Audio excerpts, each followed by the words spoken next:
اے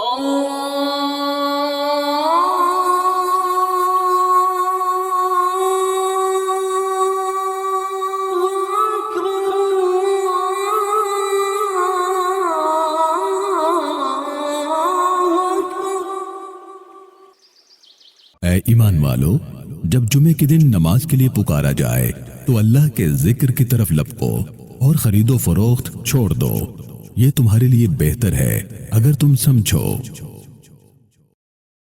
آپ سن رہے ہیں خطبات حرمین سے انتخاب۔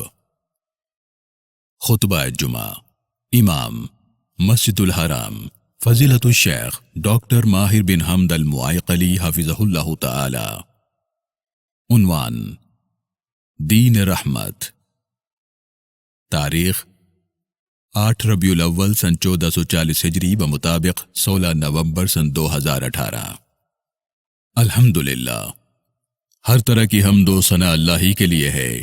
اس کی رحمت ہر چیز پر محیط ہے، اس کا فضل و کرم اور احسان ساری مخلوقات پر عام ہے۔ اس کی عظمت اور کبریائی کے سامنے ساری مخلوق سر نگوں ہے۔ بادل بھی اس کی حمد و ثنا بیان کرتے ہیں اور فرشتے بھی اس کی تعریف میں مصروف رہتے ہیں۔ میں اس کی حمد و ثنا بیان کرتا ہوں اور اسی کا شکر ادا کرتا ہوں۔ میں گواہی دیتا ہوں کہ اللہ کے سوا کوئی الہ نہیں، وہ واحد ہے۔ اس کی ربوبیت، الوہیت اور اس کے اسماء و صفات میں اس کا کوئی شریک نہیں۔ میں یہ بھی گواہی دیتا ہوں کہ ہمارے نبی سیدنا محمد صلی اللہ علیہ وسلم اللہ کے بندے اور رسول ہیں، مخلوقات میں سے اللہ کے چنیدہ رسول ہیں۔ اللہ کی رحمتیں، برکتیں اور سلامتیاں ہو آپ صلی اللہ علیہ وسلم پر، اہل بیت اطہار اور صحابہ کرام پر، تابعین پر اور قیامت تک ان کے نقش قدم پر چلنے والوں پر۔ بعد ازاں، اے مومنو، میں اپنے آپ کو اور آپ سب کو اللہ سے ڈرنے کی نصیحت کرتا ہوں۔ یہی وہ نصیحت ہے جو اللہ تعالیٰ نے اولین اور آخرین کو فرمائی ہے۔ فرمایا، جن کو ہم نے کتاب دی تھی انہیں بھی یہی ہدایت کی تھی، اور اب تم کو بھی یہی ہدایت کرتے ہیں کہ اللہ سے ڈرتے ہوئے کام کرو۔ اے امت اسلامیہ، ہمارے پاک پروردگار کی ایک عظیم صفت یہ ہے کہ وہ انتہائی رحیم ہے۔ اس نے اس صفت کو پسند فرمایا اور اپنایا۔ اس کی رحمت ہر چیز پر غالب ہے اور تمام مخلوقات کے لیے کشادہ ہے۔ وہ رحمان و رحیم ہے اور سب سے بڑھ کر رحم فرمانے والا ہے۔ صبح سے لے کر رات تک اور رات سے لے کر صبح تک اس کے ہاتھ عطا کرنے کے لیے کھلے اور تیار رہتے ہیں۔ وہ اپنے بندوں کو اپنی رحمتیں عطا کرتا رہتا ہے۔ اسے عطا کرنا نہ دینے سے زیادہ پسند ہے۔ اس کی رحمت اس کے غضب پر غالب ہے۔ صحیح بخاری اور صحیح مسلم میں ہے کہ رسول اللہ صلی اللہ علیہ وسلم نے فرمایا، جب اللہ تعالیٰ نے مخلوقات کو پیدا فرمایا تو اپنے عرش کے اوپر لکھا، میری رحمت میرے غضب سے آگے ہے، میری رحمت میرے غضب سے آگے ہے۔ اللہ تعالیٰ کی رحمت کے اثرات اس کی مخلوقات و نشانیوں میں واضح نظر آتے ہیں۔ یہ اسی کی رحمت ہے کہ اس نے تمہارے لیے رات اور دن بنائے تاکہ تم رات میں سکون حاصل کرو اور دن کو اپنے رب کا فضل تلاش کرو تاکہ تم شکر گزار بنو۔ یہ اس کی رحمت ہی ہے کہ وہ بشارت دینے کے لیے اور اپنی رحمت سے بہرہ مند کرنے کے لیے ہوائیں بھیجتا ہے۔ وہی بارشیں بھی نازل فرماتا ہے اور مردہ زمین کو پھر سے زندہ بھی کرتا ہے۔ وہی ہے جو لوگوں کے مایوس ہو جانے کے بعد مہ برساتا ہے اور اپنی رحمت پھیلا دیتا ہے، اور وہی قابل تعریف ہے۔ میرے پیارے مومن بھائیوں، اللہ کی رحمت کے اثرات میں یہ بھی ہے کہ اس نے مخلوقات کے درمیان بھی رحمت کو عام کر دیا ہے۔ یہ رحمت جو لوگوں کے دلوں میں ہے اور جس کے ذریعے وہ ایک دوسرے پر رحم کرتے ہیں، یہ اللہ کی رحمت کا ایک چھوٹا سا حصہ ہے۔ صحیح بخاری اور صحیح مسلم میں ہے کہ رسول اللہ صلی اللہ علیہ وسلم نے فرمایا، اللہ تعالیٰ نے رحمت کو 100 حصوں میں بنایا، 99 حصے اللہ تعالیٰ نے اپنے پاس رکھے ہیں اور ایک حصہ زمین میں نازل فرمایا۔ رحمت کا یہ ایک ہی حصہ ہے جس سے مخلوق ایک دوسرے پر رحم کرتی ہے، جس کی وجہ سے گھوڑا اپنا قدم اپنے بچے سے اٹھائے رکھتا ہے تاکہ اسے اذیت نہ پہنچے۔ اللہ تبارک و تعالی ماں سے بڑھ کر اپنی مخلوقات پر رحم فرمانے والا ہے۔ سیدنا فاروق اعظم رضی اللہ تعالیٰ عنہ ماں کی رحمت کا ایک عجیب منظر بیان کرتے ہیں۔ فرماتے ہیں کہ جب جنگی قیدی رسول اللہ صلی اللہ علیہ وسلم کے پاس لائے گئے تو ان میں ایک خاتون بھی تھی جو کچھ تلاش کر رہی تھی۔ جب اسے کوئی بچہ ملتا وہ اسے اٹھا کر اپنے سینے سے لگاتی اور اسے اپنا دودھ پلاتی۔ رسول اللہ صلی اللہ علیہ وسلم نے کہا، کیا سمجھتے ہو کیا یہ عورت اپنے بیٹے کو آگ میں ڈال سکتی ہے؟ ہم نے کہا اگر وہ اسے آگ میں نہ ڈالنے کا اختیار اور طاقت رکھتی ہو تو اسے کبھی نہیں ڈالے گی۔ اس پر رسول اللہ صلی اللہ علیہ وسلم نے فرمایا اللہ اپنے بندوں پر اس عورت سے بڑھ کر رحم کرنے والا ہے، اللہ اپنے بندوں پر اس عورت سے بڑھ کر رحم کرنے والا ہے۔ اسے امام بخاری اور امام مسلم نے روایت کیا ہے۔ یہ بھی اللہ کی رحمت ہے کہ وہ اپنے مومن بندوں کے لیے ہر رات آسمان دنیا پر اپنی شان اور جلال کے مطابق نزول فرماتا ہے، سوال کرنے والوں کا اکرام فرماتا ہے، مغفرت کے طلبگاروں اور توبہ کرنے والوں پر رحم فرماتا ہے۔ متفقہ طور پر صحیح مانے جانے والے حدیث میں ہے کہ رسول اللہ صلی اللہ علیہ وسلم نے فرمایا ہمارا پروردگار ہر رات آخری پہر آسمان دنیا پر نزول فرماتا ہے اور فرماتا ہے کون ہے جو دعا کرے میں اس کی دعا سنوں گا، کون ہے جو مجھ سے مانگے میں اسے عطا کروں گا، کون ہے جو مجھ سے معافی کا سوال کرے میں اسے معاف کروں گا۔ اللہ کی رحمت کا ایک مظہر یہ بھی ہے کہ وہ اپنے نفس پر ظلم کرنے والوں کے لیے اپنا دروازہ کھلا رکھتا ہے اور توبہ کرنے والوں کے لیے اپنا ہاتھ کھلا رکھتا ہے۔ فرمان الہی ہے اے نبی کہہ دو کہ اے میرے وہ بندو جنہوں نے اپنی جانوں پر زیادتی کی ہے اللہ کی رحمت سے مایوس نہ ہو جاؤ، یقیناً اللہ سارے گناہ معاف فرما دیتا ہے، وہ تو غفور و رحیم ہے۔ یہ بھی اللہ تعالیٰ کی رحمت ہے کہ عرش الہی کے حامل فرشتے اور وہ جو عرش کے گرد و پیش حاضر رہتے ہیں سب اپنے رب کے حمد کے ساتھ اس کی تسبیح کر رہے ہیں، وہ اس پر ایمان رکھتے ہیں اور ایمان لانے والوں کے حق میں دعائے مغفرت کرتے ہیں۔ وہ کہتے ہیں اے ہمارے رب تو اپنی رحمت اور اپنے علم کے ساتھ ہر چیز پر چھایا ہوا ہے، پس معاف فرما دے اور عذاب دوزخ سے بچا لے ان لوگوں کو جنہوں نے توبہ کی ہے اور تیرا راستہ اختیار کیا ہے۔ اے ہمارے رب اور داخل کر ان کو ہمیشہ رہنے والی ان جنتوں میں جن کا تو نے ان سے وعدہ فرمایا ہے، اور ان کے والدین اور بیویوں اور اولاد میں سے جو صالح ہوں ان کو بھی وہاں ان کے ساتھ پہنچا دے۔ تو بلا شبہ قادر مطلق اور حکیم ہے، اور بچا دے ان کو برائیوں سے، جس کو تو نے قیامت کے دن برائیوں سے بچا دیا اس پر تو نے بڑا رحم کیا، یہی بڑی کامیابی ہے۔ اللہ کے بندو جنت بھی اللہ کی ایک رحمت ہی ہے، وہ جسے چاہتا ہے اپنی رحمت سے جنت میں داخل کر دیتا ہے۔ اپنے عمل کے بلبوتے پر کوئی بھی جنت میں داخل نہیں ہو سکے گا، انسان چاہے جتنی بھی ظاہر اور پوشیدہ عبادت کر لے، بہرحال وہ عبادت کا حق ادا نہیں کر سکتا اور نہ نعمتوں کا شکر ادا کر پائے گا۔ صحیح بخاری اور صحیح مسلم میں ہے کہ رسول اللہ صلی اللہ علیہ وسلم نے فرمایا تم میں سے کسی کو اس کا عمل جنت میں داخل نہیں کر سکے گا۔ صحابہ نے عرض کیا اے اللہ کے رسول کیا آپ کو بھی آپ کا عمل جنت میں داخل نہیں کر سکے گا؟ آپ صلی اللہ علیہ وسلم نے فرمایا نہیں، مجھے بھی داخل نہیں فرمائے گا، اللہ رحم فرما دے تو ہی جنت میں داخلہ ممکن ہے۔ جو سردار دو عالم صلی اللہ علیہ وسلم کی سیرت طیبہ پر غور کرتا ہے اسے رحمت اپنی کامل ترین شکل اور عظیم ترین معانی میں نظر آتی ہے۔ آپ صلی اللہ علیہ وسلم کی سیرت رحمت سے بھری ہے، آپ کی شریعت میں رحمت ہی رحمت ہے۔ آپ صلی اللہ علیہ وسلم بچوں پر مہربانی کرتے تھے، ان کے ساتھ نرمی کرتے تھے، انہیں بوسہ دیتے اور ان کے ساتھ کھیلتے تھے۔ فرماتے جو دوسروں پر رحم نہیں کرتا اس پر بھی رحم نہیں کیا جاتا۔ اسی طرح صحیح بخاری میں ہے کہ جب رسول اللہ صلی اللہ علیہ وسلم اپنے بیٹے ابراہیم رضی اللہ عنہ کی وفات کے موقع پر ان کے پاس گئے تو سیدنا ابراہیم رضی اللہ عنہ کی جان نکل رہی تھی۔ آپ صلی اللہ علیہ وسلم کی آنکھوں سے آنسو جاری ہو گئے۔ سیدنا عبد الرحمن بن عوف رضی اللہ تعالیٰ عنہ نے آپ سے پوچھا اے اللہ کے رسول کیا آپ بھی روتے ہیں؟ آپ صلی اللہ علیہ وسلم نے فرمایا اے ابن عوف یہ رحمت ہے، اے ابن عوف یہ رحمت ہے۔ پھر آپ صلی اللہ علیہ وسلم نے فرمایا دل بھی غمگین ہوتا ہے اور آنکھوں میں آنسو بھی آتے ہیں، لیکن ہم منہ سے وہی بات نکالتے ہیں جو اللہ کو راضی کرنے والی ہو، اور ہم سب نے اسی کی طرف لوٹنا ہے۔ اے ابراہیم تیری جدائی کا ہمیں بہت افسوس ہے۔ انسانیت نے رسول اللہ صلی اللہ علیہ وسلم سے بڑھ کر بچوں پر نرمی کرنے والا کوئی نہیں دیکھا۔ آپ کے خدمت گزار سیدنا انس رضی اللہ تعالیٰ عنہ بیان کرتے ہیں آپ صلی اللہ علیہ وسلم سے بڑھ کر بچوں پر شفقت کرنے والا میں نے نہیں دیکھا۔ اسی طرح رسول اللہ صلی اللہ علیہ وسلم عورتوں پر بھی خوب شفقت فرماتے، ان کے ساتھ زیادہ نرمی کرتے تھے، اور ان کے حوالے سے آپ صلی اللہ علیہ وسلم نے زیادہ سخت الفاظ میں نرمی اور شفقت کا حکم دیا ہے۔ آپ صلی اللہ علیہ وسلم نے بیٹیوں کے ساتھ نرمی برتنے اور ان پہ احسان کرنے کی نصیحت کی۔ صحیح بخاری میں ہے کہ رسول اللہ صلی اللہ علیہ وسلم نے فرمایا، جس کے کاندھوں پر بیٹیوں کی ذمہ داری پڑ جائے اور وہ ان کے ساتھ احسان والا معاملہ کرتا رہے تو وہ اسے جہنم سے بچانے کا ذریعہ بن جاتی ہیں۔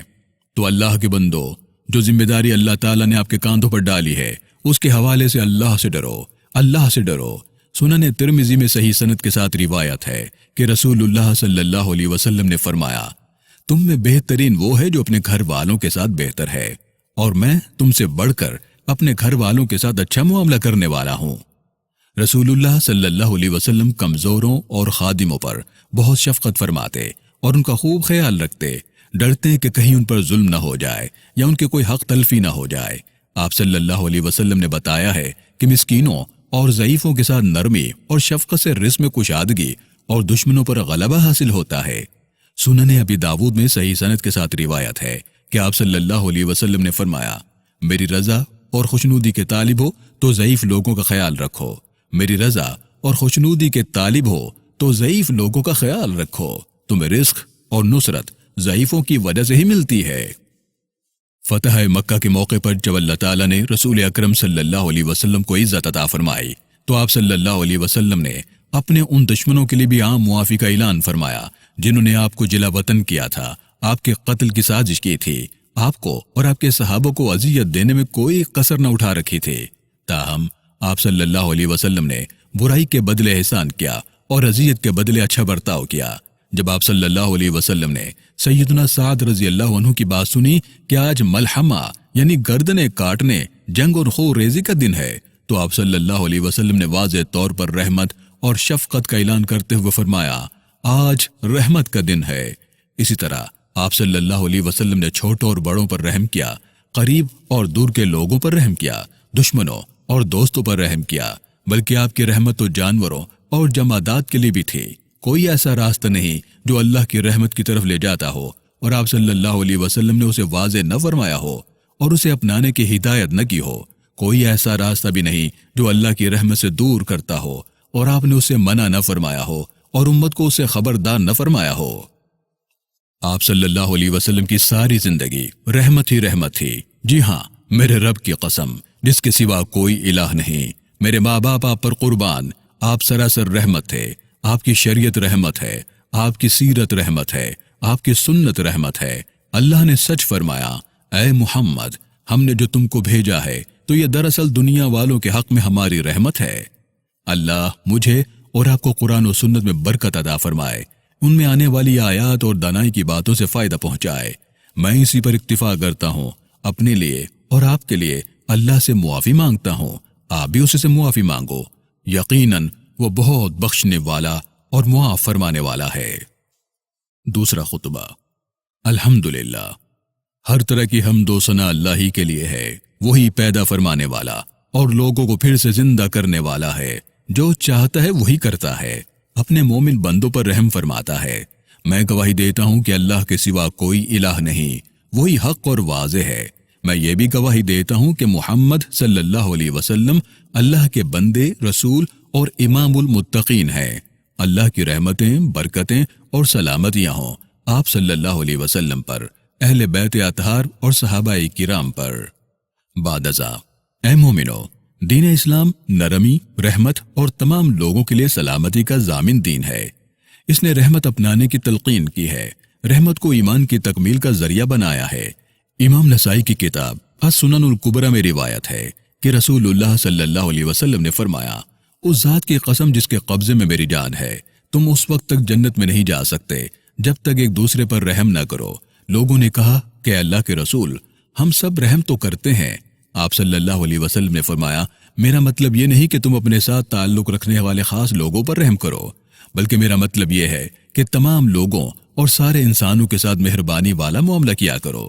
جی ہاں، اللہ کے بندو، عام اور کشادہ رحمت ہونی چاہیے جس میں ساری مخلوق سما جائے۔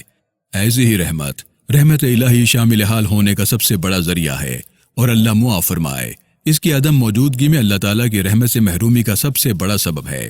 صحیح بخاری اور صحیح مسلم میں ہے کہ رسول اللہ صلی اللہ علیہ وسلم نے فرمایا، جو لوگوں پر رحم نہیں کرتا اللہ بھی اس پر رحم نہیں کرتا۔ رحمت کے سب سے بڑے مستحق اور حقدار انسان کے اپنے والدین ہیں۔ ان پر احسان کرنے سے انسان کو سعادت ملتی ہے، ان کی خدمت سے رحمت الہی حاصل ہو جاتی ہے، خاص طور پر جب وہ بڑھاپے کی عمر میں ہو۔ تیرے رب نے فیصلہ کر دیا ہے کہ تم لوگ کسی کی عبادت نہ کرو مگر صرف اس کی۔ والدین کے ساتھ نیک سلوک کرو۔ اگر تمہارے پاس ان میں سے کوئی ایک یا دونوں بوڑھے ہو کر رہیں تو انہیں اف تک نہ کہو، نہ انہیں جھڑک کر جواب دو، بلکہ ان سے احترام کے ساتھ بات کرو اور نرمی و رحم کے ساتھ ان کے سامنے جھک کر رہو، اور دعا کیا کرو کہ پروردگار ان پر رحم فرما جس طرح انہوں نے رحمت و شفقت کے ساتھ مجھے بچپن میں پالا تھا۔ انسانی تعلقات اور روابط کی وہ شکل کہ جو رحمت، نرمی اور شفقت کے بغیر کبھی درست ہو ہی نہیں سکتی، وہ ازدواجی تعلق ہے۔ یہ تعلق مودت اور رحمت کی بنیاد پر ہی قائم ہوتا ہے، اور اس کی نشانیوں میں سے یہ ہے کہ اس نے تمہارے لیے تمہاری جن سے بیویاں بنائی تاکہ تم ان کے پاس سکون حاصل کرو اور تمہارے درمیان محبت اور رحمت پیدا کر دی۔ یقیناً اس میں بہت سی نشانیاں ہیں ان لوگوں کے لیے جو غور و فکر کرتے ہیں۔ زوجین کا تعلق کبھی کمزور پڑ جائے تو رحمت کی موجودگی اسے پھر سے مضبوط بنا دیتی ہے۔ بیوی اپنے شوہر پر اور شوہر اپنی بیوی پر رحم کرتا ہے، پھر اس رحمت میں بیٹے اور بیٹیاں بھی شامل ہو جاتی ہیں۔ اس طرح رحمت بھرے گھروں میں سکون اور چین سے بھری سلامتی سے مالا مال اور درست راہ پر چلنے والی نسل تربیت پاتی ہے۔ اگر رشتہ دار رحمت اور مہربانی کے حقدار ہیں تو دور کے شہروں اور بستیوں سے آنے والے لوگ بھی رحمت کے حقدار ہیں، خاص طور پر بوڑھے، کمزور اور حاجت مند لوگ۔ تو اے ایمان والو، رحمت کا اخلاق اپناؤ۔ جو لوگ آپ کے ماتحت ہیں ان پر رحم کیا کرو اور ایک دوسرے پر مہربان بنو۔ ایسا کرو گے تو سب سے بڑھ کر رحم کرنے والے کی مہربانی پالو گے۔ سنن ترمذی میں صحیح سند کے ساتھ روایت ہے کہ رسول اللہ صلی اللہ علیہ وسلم نے فرمایا، رحم کرنے والوں پر اللہ رحم فرماتا ہے، رحم کرنے والوں پر اللہ رحم فرماتا ہے۔ زمین والوں پر رحم کرو، آسمان والا آپ پر رحم کرے گا۔ اے مومنو، یاد رکھو کہ اللہ تعالیٰ کی رحمت اس کی اور اس کے رسول کی اطاعت اور راہ حق پر ثابت قدمی ہی سے حاصل کی جاتی ہے۔ انسان جتنا فرما بردار ہوگا اتنا ہی رحمت الہی کا حقدار ہوگا۔ مومن مرد اور مومن عورتیں یہ سب ایک دوسرے کے رفیق ہیں، بھلائی کا حکم دیتے اور برائی سے روکتے ہیں، نماز قائم کرتے ہیں، زکوٰۃ دیتے ہیں اور اللہ اور اس کے رسول کی اطاعت کرتے ہیں۔ یہ وہ لوگ ہیں جن پر اللہ کی رحمت نازل ہو کر رہے گی۔ یقیناً اللہ سب پر غالب اور حکیم و دانا ہے۔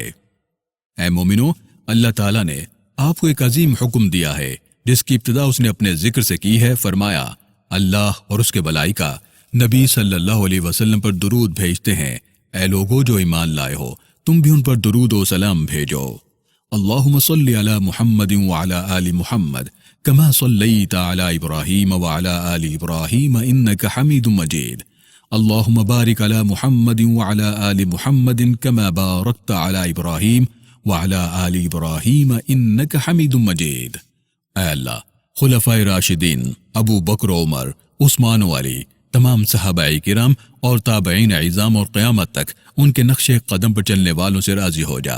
اپنا خاص فضل و کرم اور احسان فرما کر ہم سب سے بھی راضی ہو جا۔ اے اللہ، اسلام اور مسلمانوں کو عزت عطا فرما، شرک اور مشرکین کو رسوا فرما، دین اسلام کی حفاظت فرما، اس ملک کو اور تمام مسلم ممالک کو امن و سلامتی اور اطمینان نصیب فرما۔